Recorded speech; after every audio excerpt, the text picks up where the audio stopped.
This is the Ford Mustang Mach E, Ford's fully electric SUV.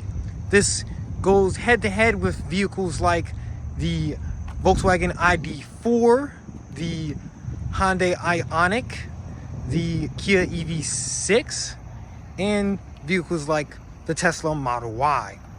So coming to the front of the car, you can see this has the Ford Mustang logo on the front and a fake plastic grille.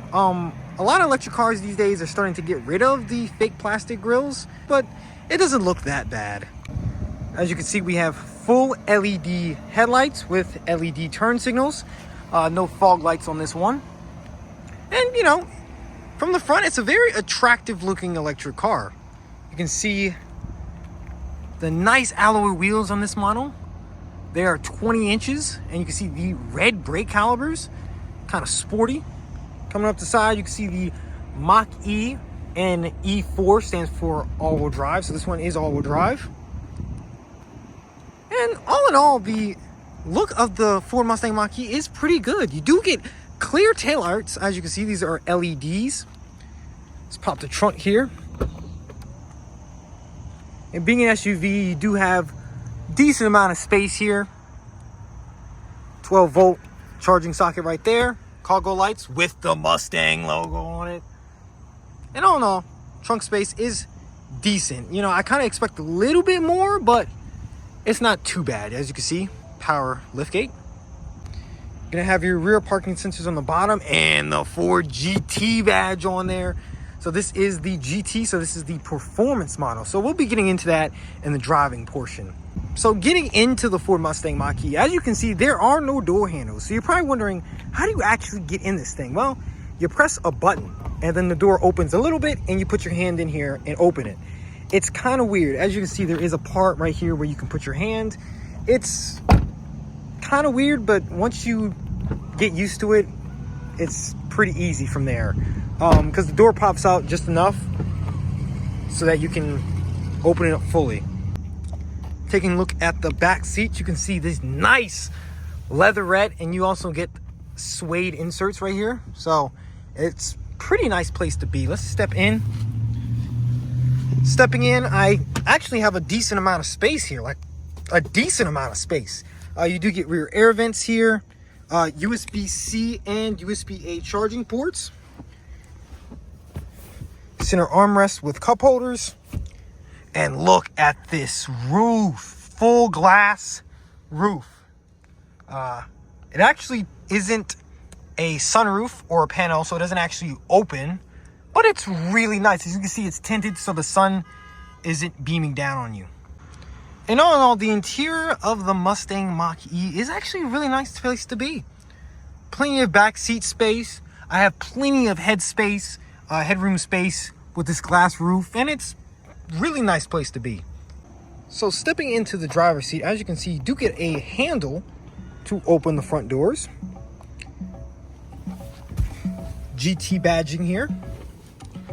And stepping in, it's actually a really, really nice place to be. Like I am kind of surprised. You get this nice, again, the suede follows through.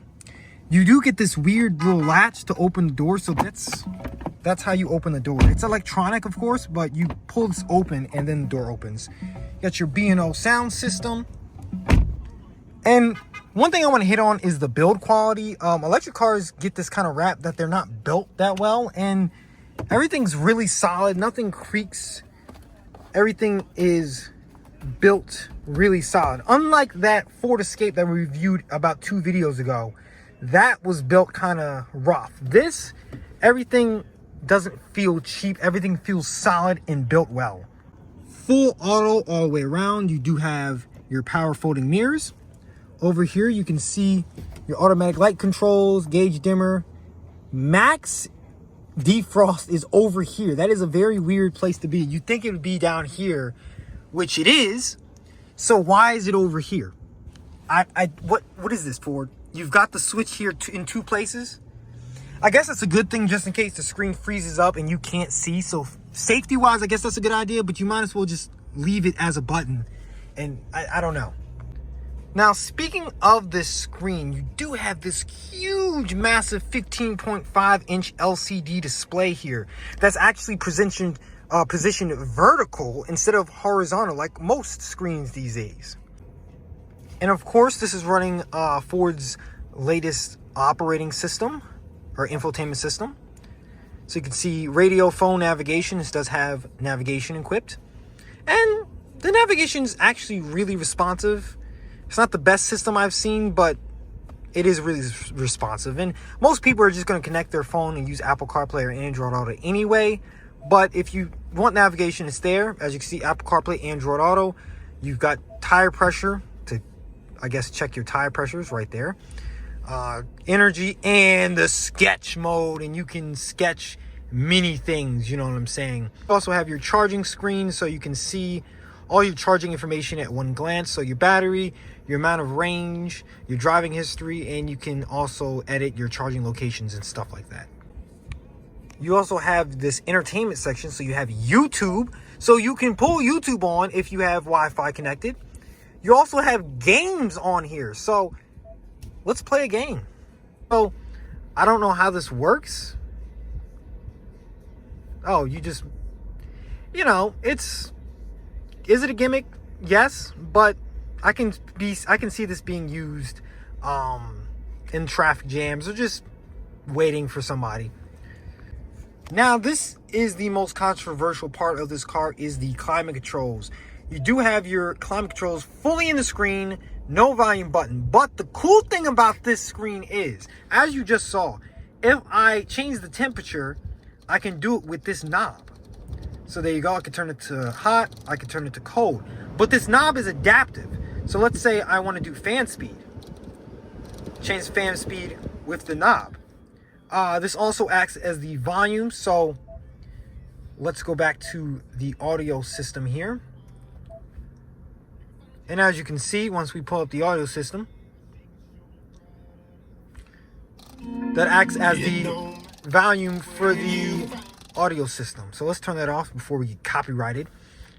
You have your heated seats here, and as again, the knob becomes the heated seats, so you can change that depending on your needs.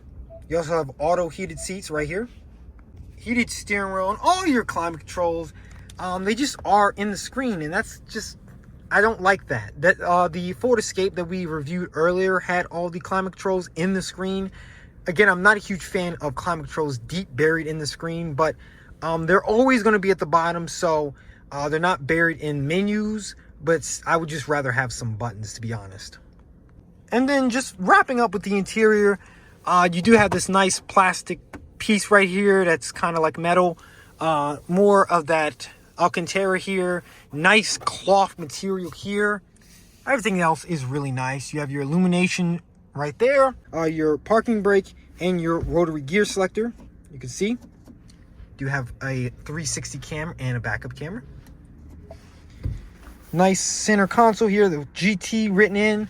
And again, the same stitching and everything follows through with the seats. And you do have this nice LCD display here in your gauge cluster that you can do some things with. So all in all, this is a very solid interior for the price. I'm now discovering that this does not park itself. If you hit this button, it just pulls up a screen to navigate to a parking lot. I don't quite know the usefulness. Like, is it really that useful to actually have its own dedicated button just to pull up the navigate the park? I'm not quite sure. I don't know if that's like an option that's not fitted. I don't know. But yeah, that's a pretty useless button. So under the hood or the frunk, you do have a decent amount of storage back here in front here. Also have a place to put your washer fluid. And that's just about it. You have all your electronic stuff back there, and you know, you might be able to fit a bag, and you also have your emergency release, like you're actually gonna fit somebody in here. All right, so now let's do the test drive portion of the review. So first things to note, I've only driven about 4 electric cars. The 4 were, I've driven a Model X and a Model 3, and I've also driven a Chevy Bolt. So this is going to be the 4th electric car. So I've never driven the Mustang Mach E before. And so far, so good. I'm actually really liking it. This does have all the safety features, and I'll show you that a little bit later, like the radar guided cruise control, blind spot monitoring, lane keep assist, all that. I will get into that a little bit later. The brake pedal feels 100 times better than any other electric car I've driven, besides the Tesla. Brake pedal isn't spongy. It's very responsive. And it's not too responsive, if you know what I'm saying. Electric cars seem to have a very, very touchy brake pedal. And this brakes just like any other car. So I do like the brake pedal feel. Now, we are driving the GT model. This is the performance model, which means you're going to be getting quicker 0 to 60 times than you would the normal Mach E. I'll be putting that somewhere in the screen, the exact 0 to 60 times and the actual horsepower this thing has. Range right now, we're at 96% battery, and it's showing 253 miles of range. So decent range for this type of vehicle. A lot of electric cars get somewhere in like the 200, 230 somewhere. So 250 on an almost full charge, that's decently good. If you want more range, you're gonna have to go with a Tesla. Giving a little giving it a little power. Wow. It is decently quick. This car is perfect for just getting around and maneuvering around cars or overtaking. This car has the instant torque that electric cars are known for. It just goes. As soon as you hit the gas, it just goes. Now, right when this light turns green, we'll go ahead and give it a little bit of gas, just a little bit. All in all, I'm very impressed with the way this thing drives. It drives just like a normal SUV. There's no indication that it's an electric car. And I remember back in the day when driving an electric car, you noticed it. You know, you kind of had to make exceptions. Oh, well, it's slow, but it's an electric car. Or it didn't really handle well because it's heavy, but it's an electric car. This drives good, period. Not just for an electric car, period. This is a really good car, and electric cars have come really far. Let's give it a little performance. Oh my gosh! Oh my gosh, dude, this thing is fast, bro. Wow. I was not really expecting that. That is fast. That's not just that's like fast. The instant torque just shoves you in the back of the seat, and this thing just goes. All right, so wrapping up the driving impressions, I actually really do like the way this thing drives. It drives just like a normal car, in my opinion. Like, again, like I said, you don't even really notice you're in an electric car. It's whisper quiet, and it handles great. As you can see, the safety features here: radar cruise, lane keep assist. I don't know what's going on with the lane keep assist. Like, it kind of just bounces me back and forth in the lane. Like, it doesn't really keep me centered. I don't know if that's just my stupidity, but I don't think that really works that well. I don't know. It's a very solid driving car. We'll do a quick acceleration run here. Oh no, it's very fast for what it is. So yeah, just to wrap up the driving impressions, I'm deeply impressed with the way this thing drives. So before I end the video, I did want to say that I did find the drive mode. So you do have 3 drive modes: Whisper, see seamless driving, calm and quiet; Engage, bounce drive, everyday fun; and Unbridled, exhilarating drive, more responsive acceleration and steering. So, and you also have your 1-pedal drive right here that I have enabled. And the 1-pedal drive is actually really good. It does have the car come to a complete stop once you let go of the gas. It's a really good system. So wrapping up this review, I want to hit on one more thing before we end the video, and that's the price. The MSRP on this vehicle itself is $66,000.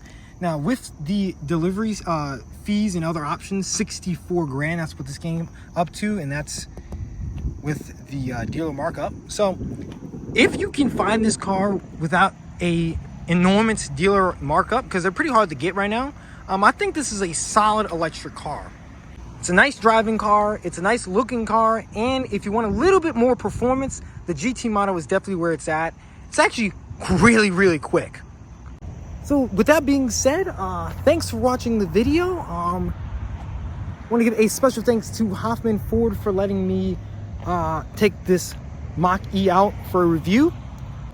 With that being said, thanks for watching the video. Vibe Tribe out.